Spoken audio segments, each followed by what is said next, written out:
Welcome to Philosophy with Xing, where we uncover the beauty behind philosophy. In today's episode, we'll be looking at the question there is no such thing as the right thing, only the best thing.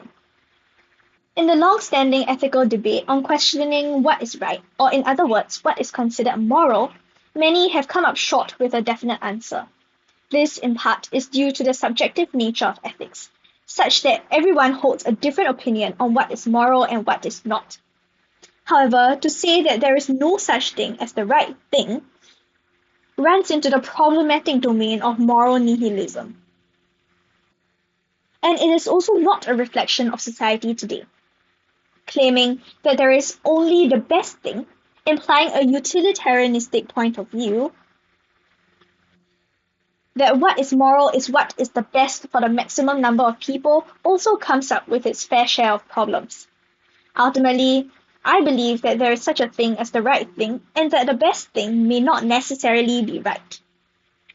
So my stance here is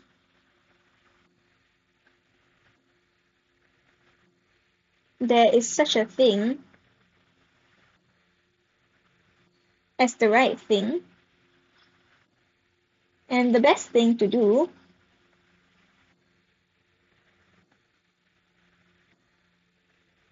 may not necessarily be right.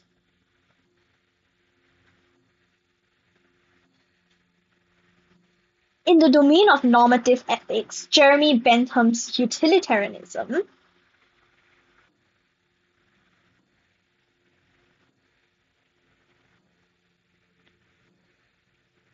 will be my first argument. So, in the domain of normative ethics, Jeremy Bentham's utilitarianism claims that moral actions are those that are able to generate the maximum amount of happiness for the maximum number of people. According to Bentham, one's pain and pleasure can be measured by a philosophic calculus that evaluates an individual's happiness levels.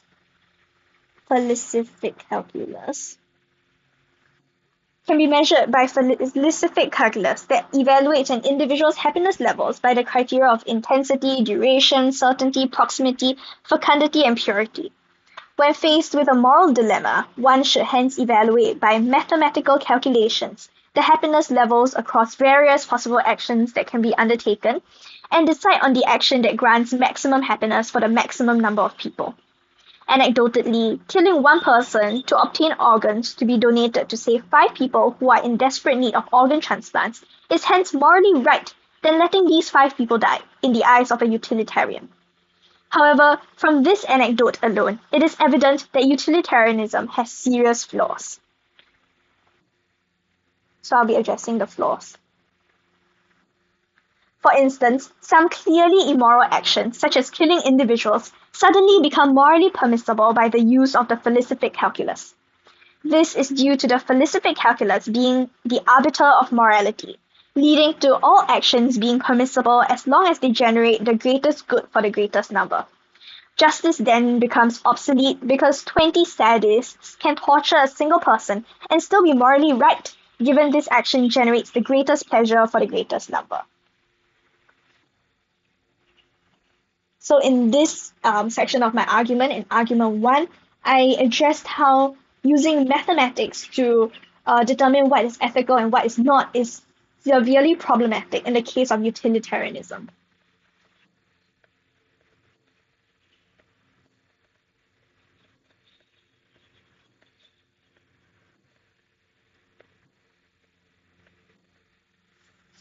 Now moving on to more flaws of utilitarianism.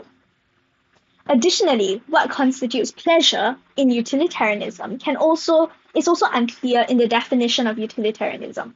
For example, a masochist can derive pleasure from inflicting harm on oneself, which is a moral act by utilitarianism, yet the act of causing harm is in itself immoral.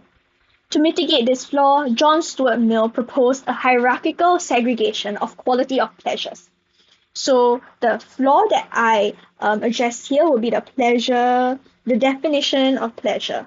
And a remedy for that is John Stuart Mill's hierarchical segregation of quality of pleasure. He defines higher pleasures as those of intellectual nature, such as reading or strolling in a park, and lower pleasures as those that succumb to humanity's primitive desires, such as gluttony. Despite this demarcation's ability to answer the question on the definition of pleasures in utilitarianism, it opens another can of worms, namely that Mill's proposition of higher and lower pleasures discriminate the lower classes with a lack of access to intellectual resources or means that are characteristic of upper class endeavors. Hence, the notion of pleasures proposed by Mill is not inclusive. So there is flaws to Mill's definition, which is not inclusive to all the social classes in society. As such, the concept of what is the best thing is subjective and highly problematic. Well, in that case, does that mean that there is no such thing as the right thing?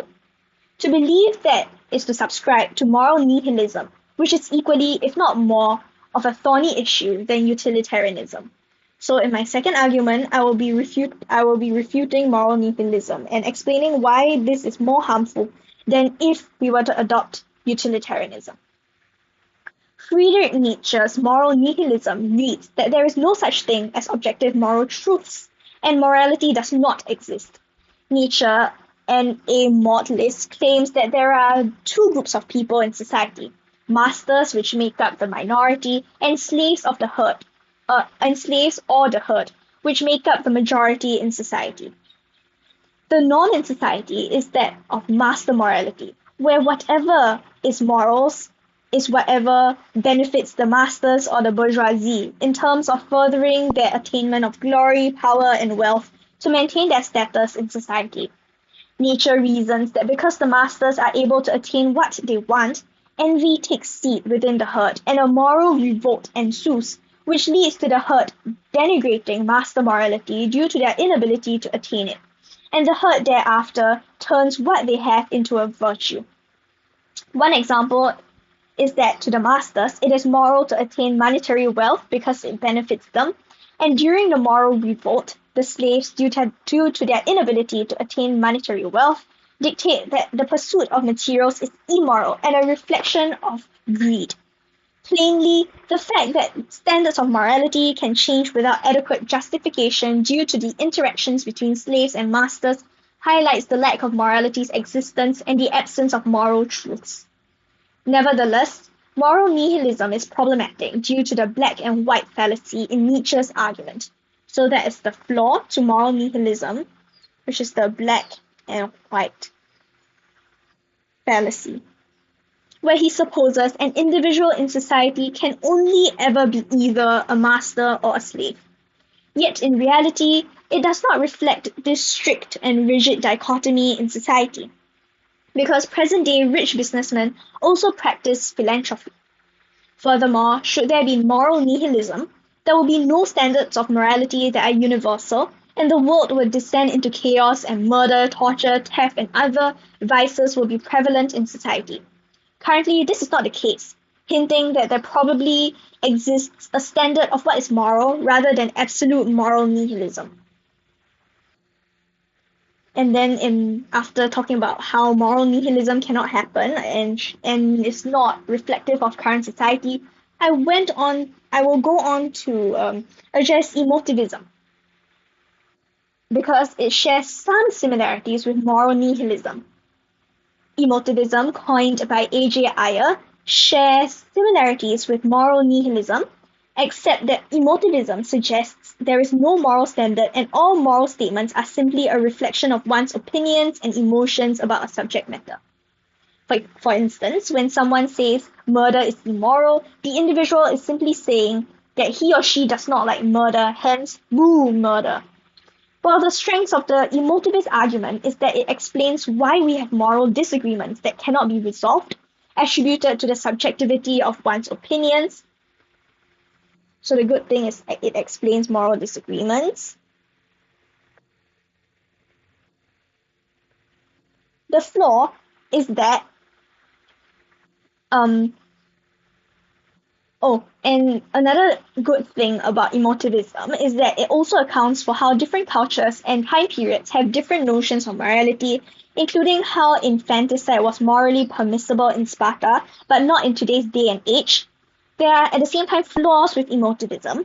Most notably, emotivism simplifies morality and reduces moral statements to trivial matters, leaving to no, leading to no true code of conduct. In reality, moral statements hold more weight than merely expressions of emotion, as shown in how the judiciary court systems also take moral statements seriously in deciding criminal sentences during court hearings. As such, there cannot be the case where there is no right thing, as reality does not reflect it to be so. So, not representative of reality.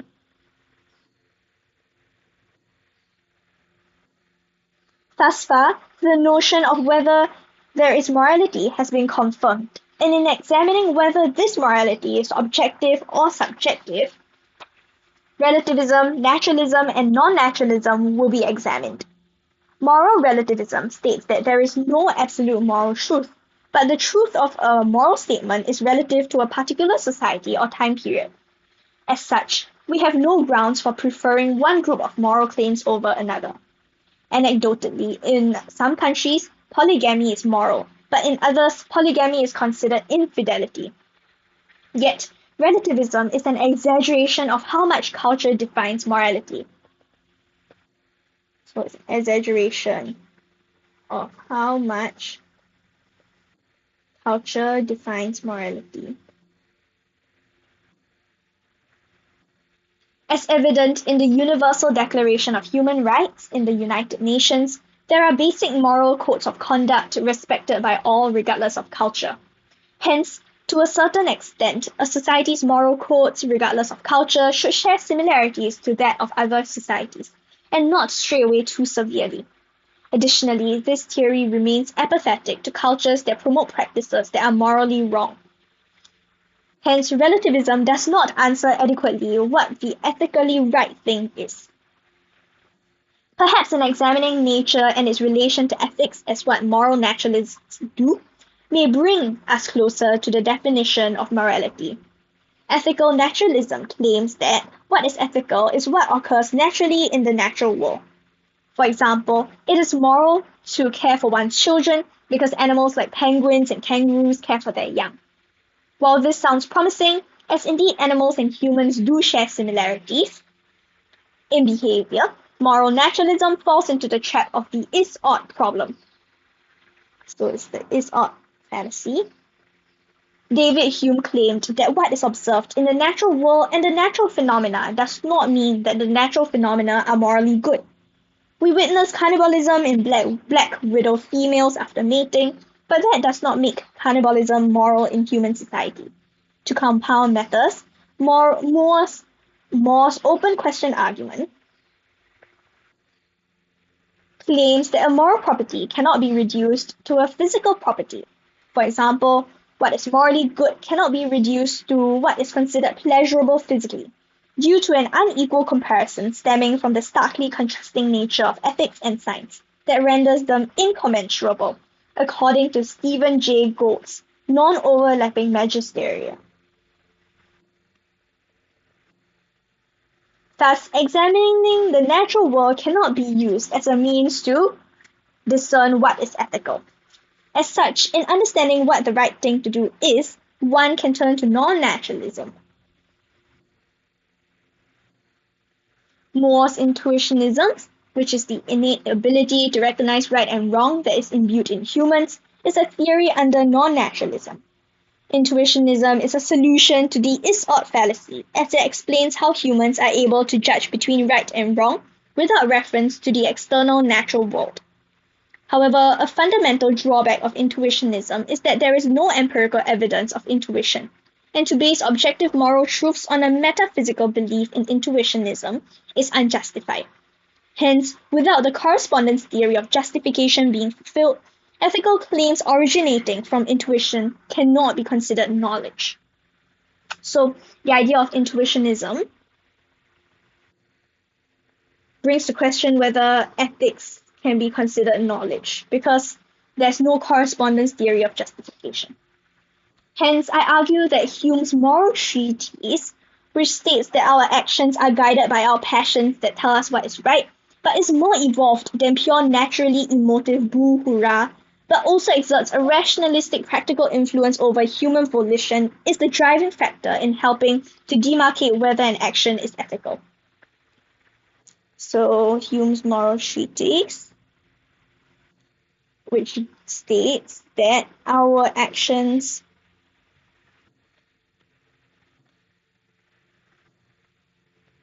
are guided by our passions that tell us what is right,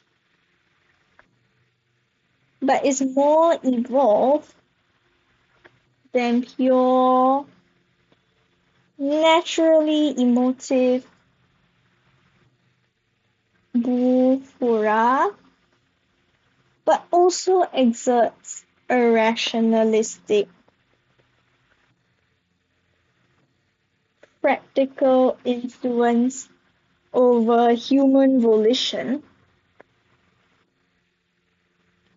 is the driving factor